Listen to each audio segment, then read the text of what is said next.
A tiger in the zoo. ये poem लिखी है लेस्ली नॉरिस ने।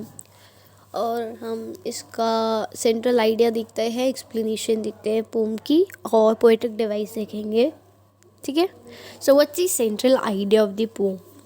In this poem, A Tiger in the Zoo, the poet tries to depict the poor condition of a caged tiger. He contrasts and compares the life of a caged tiger with the tiger living in his natural habitat, a jungle. Okay? Through the poem, the poet tries to convey that wild animals should be allowed to live freely in their natural habitat. Freedom is loved by all living beings, not just human beings. ठीक है? Freedom हर किसी को चाहिए ना, सिर्फ human beings को नहीं चाहिए। तो जस्ट यही बताना चाह रहे हैं लेस्ली नॉरिस कि टाइगर को वो कंपेयर करते हैं, कि अगर कंपेयर करते हैं लाइक केज के अंदर, ज़ू के केज के अंदर, ठीक है, और बाहर जंगल के अंदर। ठीक है। Let's go to first stanza. He stalks in his vivid stripes the few steps of his cage on pads of velvet quiet, in his quiet rage. Now, what's the meaning of stalks? Its mean is to move quickly, quietly and slowly in a threatening way. ठीक है, गुस्से से चलना. Vivid, bright और clear. और pads का मतलब the soft part under the foot of the tiger. Tiger के पैर के नीचे तुमने देखा होगा बहुत सॉफ्ट सॉफ्ट वेलवेट की तरह होता है वो. और रेज मतलब एंगर, वाइट रेज, एंगर. ठीक है, रेज का मतलब. So in this line the poet is describing a tiger in a cage. The tiger, with bright and clear stripes, moves inside the cage. The cage is very small, so the tiger can hardly take a few steps along its length. His pads are soft like velvet, so no one can hear the sound of his footsteps. In spite of being the most powerful creature, he is imprisoned inside a cage. The situation has made the tiger angry, but he is keeping quiet as he knows that he is helpless in the situation. Okay. Now, in stanza 2, he should be lurking in his shadow, sliding through long grass near the water hole where plump deer pass. Okay, तो first stanza में यही था. He stalks in his vivid stripes में वो चल रहा है. उसने थोड़े थोड़े स्टेप्स लिए हैं अपने केज के अंदर. उसके एकदम सॉफ्ट सॉफ्ट है कि उसकी आवाज़ भी नहीं आएगी, इतने उसके सॉफ्ट पैड्स होते हैं उसके पैरों के नीचे. और एकदम गुस्से से चल रहा है उसके केज के अंदर, क्योंकि उसे वो होपलेस है. उसे पता है कि वो कुछ नहीं कर सकता. ठीक है. Now second, he should be lurking in the shadow, sliding through long grass near the water hole where plum deer pass. Lurking means hiding. वो शेडो के अंदर से हाइड कर करके चलना चाहिए. He should be in the jungle like this. The poet want to say, poet want to convey this message. Okay, from this para. Sliding, moving, walking with ease. और plum मतलब fat. वो बोल रहा है, in these lines the poet is filled with sorrow for the caged tiger. He feels that a tiger should be free in his natural habitat.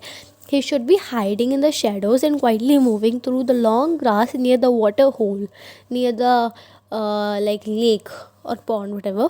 He should be waiting for a fat and healthy deer to pass in the hope of getting a heavy meal. The poet wants to convey that the actual life of a tiger is in a jungle and not in a cage. So, in stanza 3, he should be snarling around houses at the jungle's edge, baring his white fangs, his claws terrorizing the village. So, snarling means growling or roaring, चिल्लाना, गुर्राना. ठीक है. Baring means showing. Fangs with two long sharp teeth at front of the mouths of some animals. होते हैं 2 बड़े बड़े दांत. Claws means paw, पैर, nails. ठीक है, बड़े बड़े होते हैं. Terrorizing मतलब frightening or threatening. Okay. So, in these lines, the poet explains what a tiger in his natural habitat should be doing. According to him, a free tiger should be roaring around the houses located at the jungle's edge. He should be showing his sharp white teeth and his claws to terrorize the villagers. ऐसा करना चाहिए. ठीक है. Now in stanza 4, but he is locked in a concrete cell, his strength behind bars, stalking the length of his cage, ignoring visitors. Concrete hall, a very small and unpleasant cage made of concrete and stone. से बना हुआ. ठीक है. और stocking means moving slowly और quietly इन अ threatening वे, गुस्से से चलना. ठीक है. एक्सप्लेनेशन क्या है अब इसकी. In these line the poet focus return back to the angry tiger in the cage. The poet explains that unlike the tiger in the jungle, this tiger is not free. He is locked in the concrete cell. His strength and power is of no use. Behind the bars of the cage, he is moving in his cage, ignoring the visitors who are continuously visiting to have a look at him. वो ignore कर रहा है, ठीक है, क्योंकि वो गुस्से में है, क्योंकि उसे बंद कर दिया है. ठीक है. So now in stanza 5, he hears the last voice at night, the patrolling cars, and stares with his brilliant eyes at the brilliant stars. Patrolling, to go around an area at regular time to check that it is safe. Patrolling, रात को patrolling करते हैं ना जंगल के अंदर, weather कोई खुला ना हो केज, ठीक है, इसलिए कोई इंसान तो ना रह गया हो. सो in this line the poet says that even at night the tiger is disturbed. He hears the last sound of patrolling cars of the zoo officials. The tiger stares at the brilliant stars shining brightly in the sky with his brilliant eyes which hopes for freedom. वो आसमान में दिखता है अपनी चमकती हुई आंखों के साथ कि उसे फ्रीडम मिलेगा, इस होप के साथ. Okay. Now what's the poetic devices used in the poem. Repetition हुआ है, रिपीटिशन ऑफ वर्ड फ्रेजेस. एक सेम लाइन में हम रिपीटेशन होता है, लाइक वेलवेट क्वाइट और क्वाइट रेज, दोनों में हुआ है. क्वाइट दोनों में हुआ है, वेलवेट क्वाइट में भी, क्वाइट रेज में भी. Brilliant eyes, brilliant stars, brilliant. So this is repetition. Now alliteration. So repetition of initial constant sound in the same line, like he stalks in his vivid stripes, stalks or stripes, s constant sound, consonant sound, same है. So ठीक है. And now next is but he is locked in a concrete cell, concrete in cell. Okay.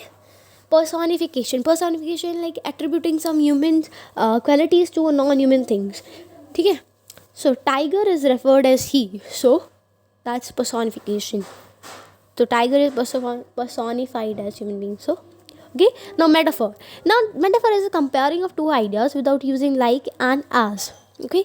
In simile we use like and as, but in metaphor we don't use these. Okay.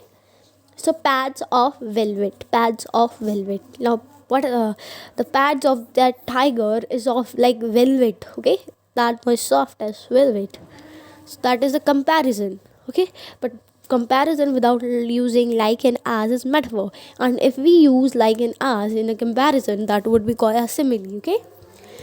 Now what is the rhyming scheme? The rhyming scheme for first, second and fifth stanza is A, B, C, B, and for third and fourth stanza is A, B, C, D. Okay. Thank you. And if you're having any doubt, you can just clear by talking with me in the comment box below. Thank you. Please subscribe my channel.